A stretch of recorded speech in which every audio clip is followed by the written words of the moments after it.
Selamat pagi anak-anak ibu, selamat bertemu kembali dalam pembelajaran bahasa Indonesia kali ini.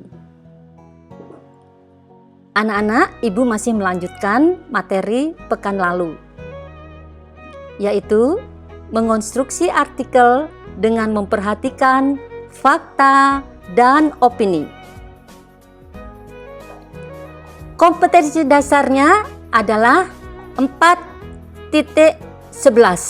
Mengonstruksi sebuah artikel dengan memperhatikan fakta dan kebahasaan. Adapun tujuan pembelajaran yang ingin ibu capai setelah kalian mengikuti pembelajaran hari ini adalah ibu harapkan kalian mampu mengonstruksi sebuah artikel dengan memperhatikan fakta dan kebahasaan secara baik dan benar. Pada bagian ini ada dua hal penting yang harus Anda ingat, yaitu pertama, menyusun artikel sesuai fakta. Yang kedua, menyajikan artikel dengan kebahasaan yang baik dan benar. Itu yang kedua. Baik anak-anak, ibu lebih spesifik lagi, yaitu menyusun artikel sesuai fakta. Sebelum kalian menyusun artikel, setidaknya kalian harus paham betul bagaimana struktur artikel itu. Struktur artikel terdiri dari judul, pembuka, isi, penutup atau simpulan. Apa saja yang harus ada atau apa saja yang harus ditulis, bagaimana menulis judul yang baik. Satu, hendaknya mewakili tema yang akan dibahas atau pendapat yang akan disampaikan, tentu pendapat Anda sebagai penulis. Singkat dan padat. Singkat, usahakan tidak lebih dari 5 kata. Padat, syarat dengan makna. Menarik dan menggugah, menggunakan istilah atau idiom populer yang menarik. Mengapa? Agar menarik. Pembuka. Pembuka artikel berisi masalah yang akan dibahas. 2. Usahakan satu paragraf memuat satu ide pokok. Masih ingatkah kalian dengan paragraf yang baik harus bagaimana? Ya, benar. Hanya mengandung satu gagasan pokok atau ide pokok atau pokok pikiran. Yang ketiga, penulis dapat menanggapi opini orang lain atau mengajukan opini sendiri berdasarkan masalah yang akan dibahas. Ibu lanjutkan dengan isi artikel atau penjelas. Dalam bagian ini, menjelaskan masalah yang telah disampaikan pada bagian pembuka.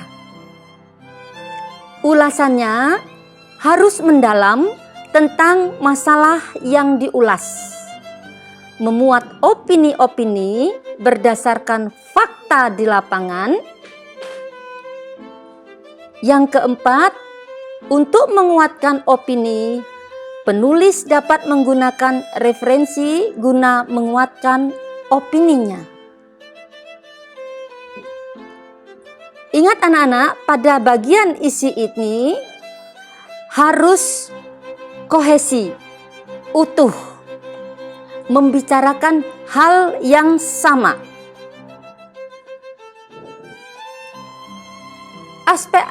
Aspek isi artikel. Aspek isi artikel. 1. Fakta berkaitan dengan masalah.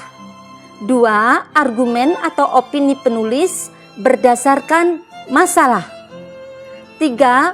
Solusi harus berdasarkan masalah yang dibahas. 4. Teori atau referensi yang sesuai dengan masalah. 5. Contoh-contoh pemecahan masalah. Ingat anak-anak, seperti yang ibu katakan tadi, harus utuh. Yang kelima, mengapa contoh-contoh pemecahan masalah? Karena artikel yang baik harus memberikan solusi atau pemecahan masalah. Penutup, apa saja yang harus ditulis pada bagian penutup atau simpulan artikel? Penutup di sini harus memuat simpulan uraian yang terdapat pada bagian pembuka dan bagian isi. Menggunakan kalimat yang menggugah, bukan memaksakan kehendak. Sebaiknya kalimat simpulan mampu membuka kesempatan orang lain atau pembaca untuk berbeda pendapat dengan Anda sebagai penulis. Bagian yang kedua, menyajikan artikel dengan kebahasaan yang baik dan benar. Apa saja langkah-langkah menyusun artikel yang baik dan benar? A. Menentukan tema. Tema di sini harus spesifik dan menarik. B. Menetapkan tujuan penulis. C. Menentukan fakta berkaitan dengan tema. D. Menentukan opini-opini berdasarkan fakta yang ada. Ingat, berdasarkan fakta yang ada, bukan mengada-ada. E. Menyusun opini-opini dan fakta menjadi artikel padu dan runtut dengan memperhatikan tata bahasa dan ejaan. F. Membuat kalimat simpulan berdasarkan opini dari masalah yang dibahas. Selain dari itu, menyajikan artikel dengan kebahasaan yang baik dan benar, kalian juga harus memperhatikan penanda opini dalam artikel. Penanda opini dalam artikel itu: A. Menggunakan kutipan kata-kata seseorang. Perhatikan di sini tanda kutipannya, yaitu petiknya 2, kemudian titiknya 4. Anda tahu maksudnya apa? Ingatkah kalian atau masih ingatkah kalian dengan kutipan langsung?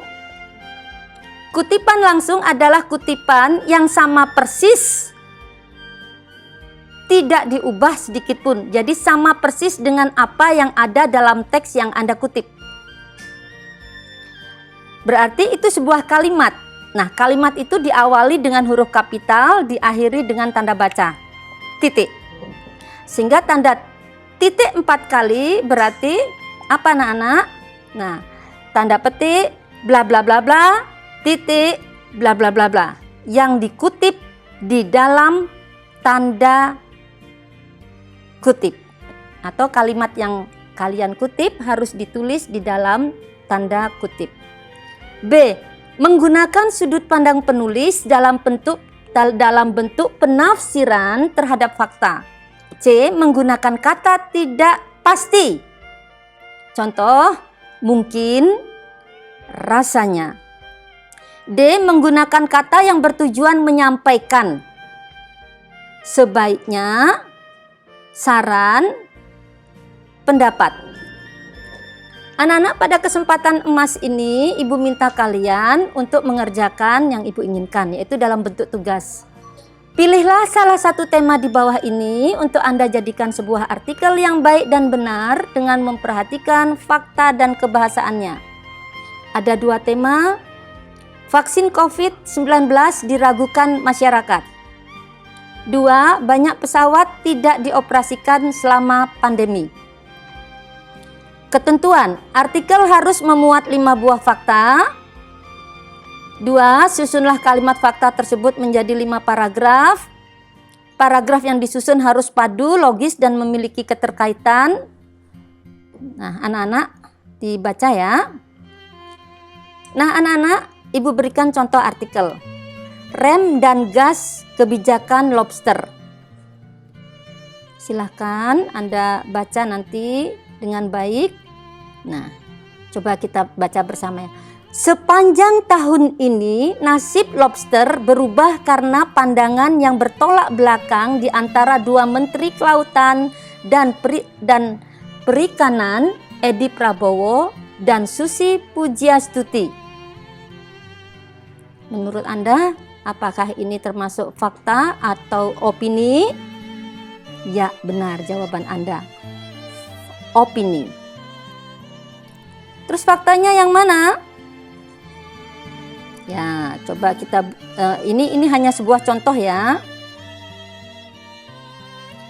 Kita lihat kalimat yang ketiga paragraf yang kedua. Ekspor lobster konsumsi, Ibu ulangi ya. Ekspor lobster konsumsi meningkat dari 11.808.195 dolar menjadi 28.452.601 dolar. Itu pada tahun 2018. Termasuk apa? Fakta. Baik anak-anak, nah, silahkan lanjutkan ya. Kerjakan tugasnya dengan baik dan benar.